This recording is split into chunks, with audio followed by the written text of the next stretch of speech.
आज का दिन यानी 6 दिसंबर को बाबा साहब के परिनिर्वाण दिवस के रूप में मनाया जाता है। देखो, परिनिर्वाण का मतलब क्या होता है। परिनिर्वाण जो है बौद्ध साहित्य का शब्द है। जब कोई महान व्यक्ति मरता है या उसकी मृत्यु होती है या कोई महान भिक्षु मरता है, उस स्थिति में परिनिर्वाण शब्द का प्रयोग किया जाता है। हम चाहे तो स्वर्गीय भी लगा सकते हैं, लेकिन स्वर्गीय जो होगा हिंदी साहित्य में होगा, लेकिन बौद्ध साहित्य में इसको परिनिर्वाण कहा जाता है। 3 शब्द होते हैं, एक होता है निर्वाण, एक होता है परिनिर्वाण, एक होता है महापरिनिर्वाण। तो निर्वाण का मतलब क्या होता है? निर्वाण का मतलब होता है निह प्लस बाण।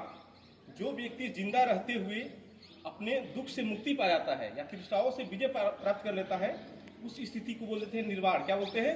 निर्वाण। परिनिर्वाण क्या होता है? जब व्यक्ति की मृत्यु होती है और वह व्यक्ति महान होता है या महान भिक्षु होता है, उस स्थिति को बोलते हैं परिनिर्वाण। जैसे बाबा साहब के लिए हम क्या यूज करते हैं?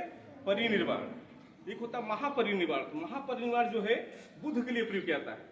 बुद्ध क्या है? केंद्र बिंदु है। तथागत गौतम बुद्ध। तथागत क्यों कहा गया उनको, गौतम बुद्ध को? तथ्यों से अवगत कराने वाले। तथ्यों से अवगत कराने कौन है? महात्मा बुद्ध। भारत के पहले सामाजिक वैज्ञानिक कौन थे? महात्मा बुद्ध।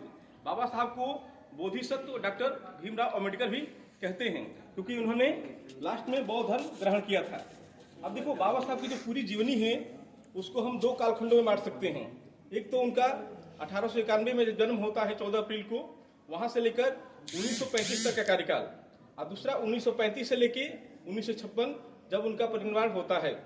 तो पहले हम उनके जन्म से शुरू करते हैं। तो बाबा साहब का जन्म 14 अप्रैल 1891 को मध्य प्रदेश के महू छावनी में हुआ था।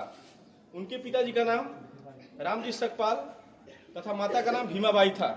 उनका जो पैतृक गांव है महाराष्ट्र के रत्नागिरी जिले के अम्ब्रेवेड़े में है। ठीक है। बाबा साहब की जो प्रारंभिक शिक्षा है, उनकी जो हाई स्कूल तक शिक्षा है एलिफेंट्री स्कूल से हुई है। उसके बाद उन्होंने इंटरमीडिएट पास करने के बाद ग्रेजुएशन की परीक्षा मुंबई विश्वविद्यालय से पूरी किया।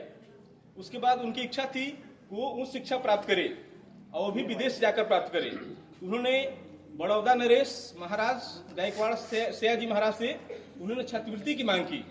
तो महाराजा ने उनको छात्रवृत्ति देने की बात कही और उन्हें एक शर्त रखा कि जब तुम विदेश से पढ़ के आओगे तो तुम मेरे यहाँ नौकरी करोगे। ये महाराजा की शर्त थी। बाबा साहब इस बात को मानते हैं और वे विदेश जाते हैं पढ़ने के लिए। कोलंबिया विश्वविद्यालय से उन्होंने पीएचडी की उपाधि प्राप्त की। उसके बाद लंदन स्कूल ऑफ इकोनॉमिक्स से उन्होंने एमएससी, डीएससी और बार एट लॉ में उपाधि ग्रहण की। जब वो विदेश से पढ़कर भारत आए तो छात्रवृत्ति के शर्तों के अनुसार बाबा साहब को महाराजा बड़ौदा नरेश के यहाँ नौकरी करनी पड़ी।